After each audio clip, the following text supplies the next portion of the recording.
Пролив закрыт, но не для всех, кто сумел прорвать блокаду. Иран переходит в наступление, режим обрушился на всех. Гиперзвуковой удар по Литве, раскрыт секретный сценарий, следующие на мушке Латвия и Эстония. Роботы против россиян, их успешно используют две страны, причем одна из них – Россия. Цифровой ГУЛАГ не только в интернете, роботы на службе полицейского государства. Военная тайна раскрыта, где испытывают оружие на живых россиянах. Турция готова ввести войска, резкое заявление Эрдогана.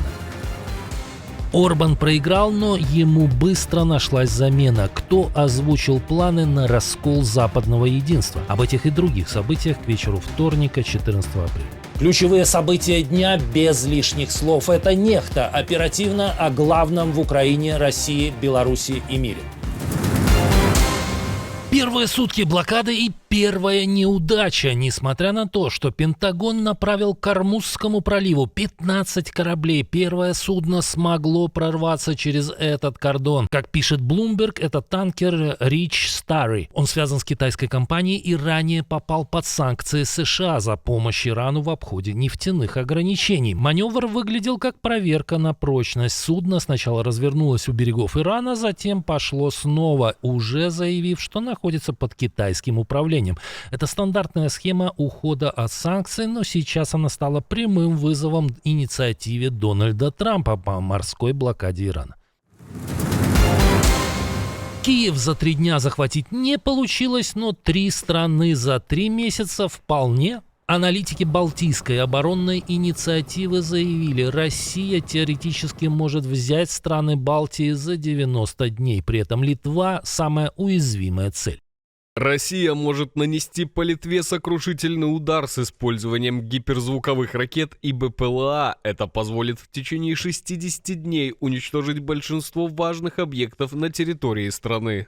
За точку отсчета аналитики взяли декабрь 2027-го. К тому моменту Марин Ле Пен по сценарию приходит к власти во Франции и выводит страну из механизма европейского ядерного зонтика, а США исчерпают запасы вооружений в войне с Ираном.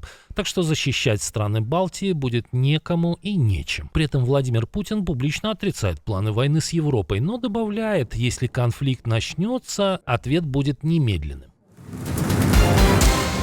Иран переходит в наступление, правда, на дипломатических фронтах. Режим выставил счет США и Израилю за их удары. Сумма астрономическая.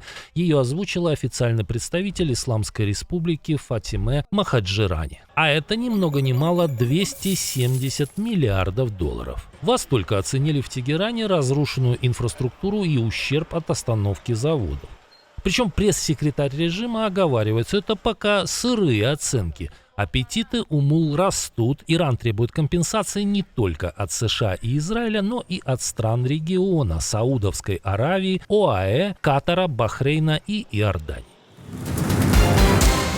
Украинские защитники вписали новую страничку в будущие учебники по воинскому делу. Впервые в истории ВСУ захватили позицию россиян вообще без пехоты.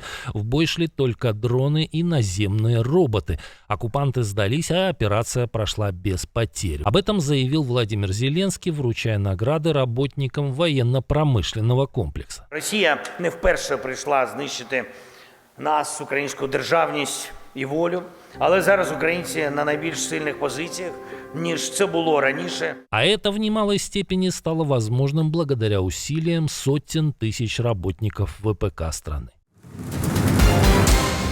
И в продолжение темы роботов, в России их начали использовать по-другому, хотя де-факто тоже против россиян. В колониях Самарской области начали тестировать роботов-надсмотрщиков. Пока это патрульное устройство, которое сами ездят по территории и фиксируют нарушения. Причина банальная – людей не хватает. Руководство ФСИН заявляет о дефиците в 30%, а это около 70 тысяч сотрудников. В ряде регионов пустует до половины должностей. На таком фоне во Владимирской области еще в прошлом году запустили первую цифровую исправительную колонию, систему, отслеживающую перемещение осужденных, распознающую голоса и лица. А в марте стало известно, что Минюст присматривается к возможности использования в колониях дронов. В общем, цифровой ГУЛАГ все ближе и ближе. Президент Турции пригрозил Израилю применением военной силы. Реджеп Таип Эрдоган обвинил еврейское государство в варварских действиях против мирных жителей в Газе и Ливане. Он заявил, что из-за атак более миллиона ливанцев были вынуждены покинуть свои дома и прямо пригрозил, возможно, военная операция. Мы должны быть сильными, чтобы не позволить Израилю делать это с Палестиной. Как мы вошли в Карабах, как мы вошли в Ливию, мы сделаем то же самое с ними. Нам ничто не мешает это сделать. В Турции тем временем продолжается процесс над премьером Израиля. Биньямина Нетаньяху сначала заочно арестовали по обвинению в геноциде, а теперь турецкие прокуроры требуют для него пожизненного заключения. В правительстве Израиля уже ответили. Министр Амихай Элиягу обвинил Эрдогана в лицемерии, напомнив об оккупации Северного Кипра, репрессиях в отношении курдов и геноциде армян.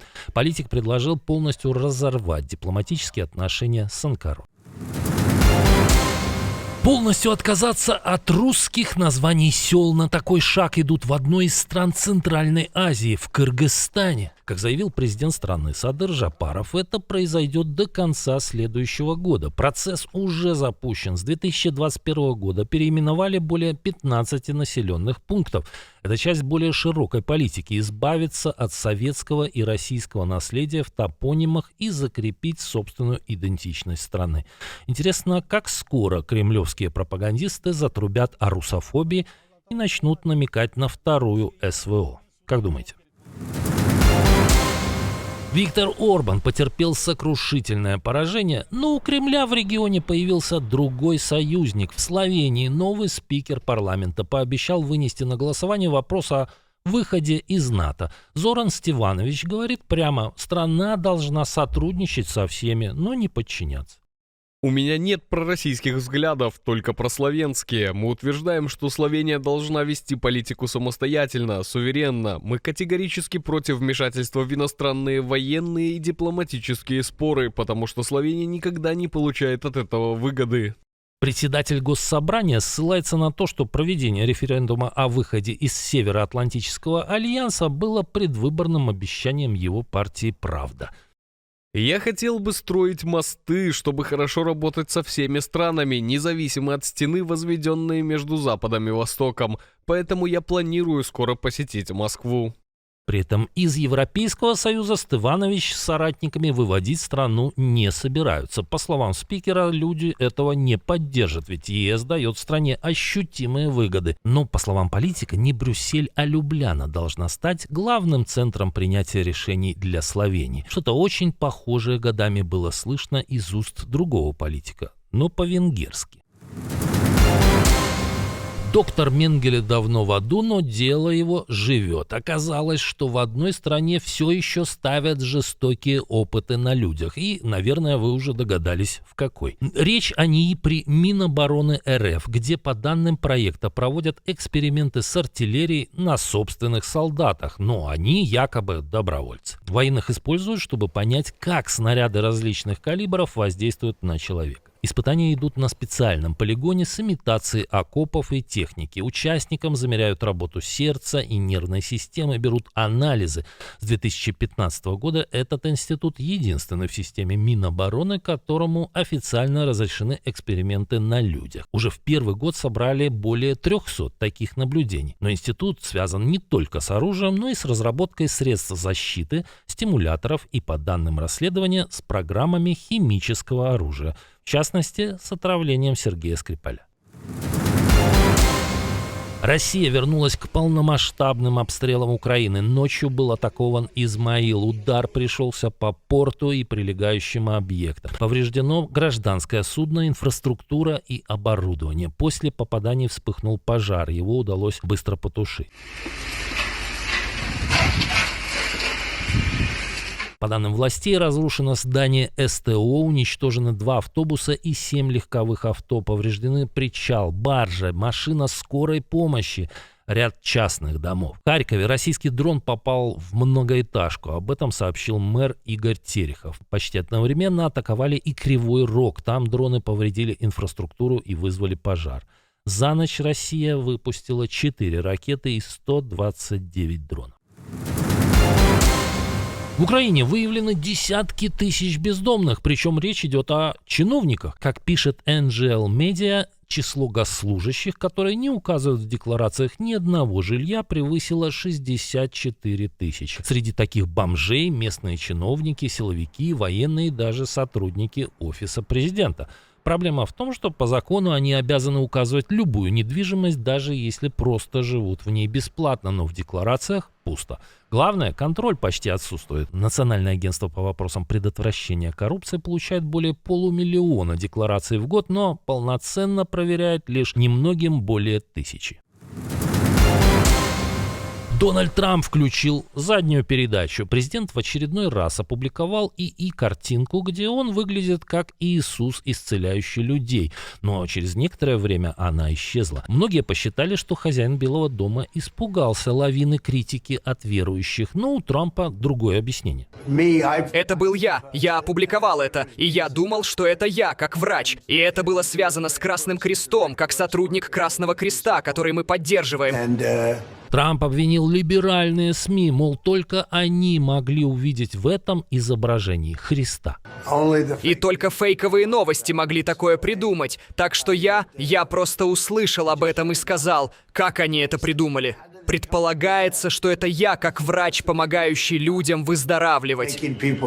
Пост появился вскоре после того, как Трамп раскритиковал Папу Римского за антивоенные призывы. Ну а как вы думаете, на что это похоже? Что лишнего сболтнул Песков? Что стало с лицом иранского режима? В чем победитель венгерских выборов не поддержит Украину? И как российские чиновники пошли против политики Кремля?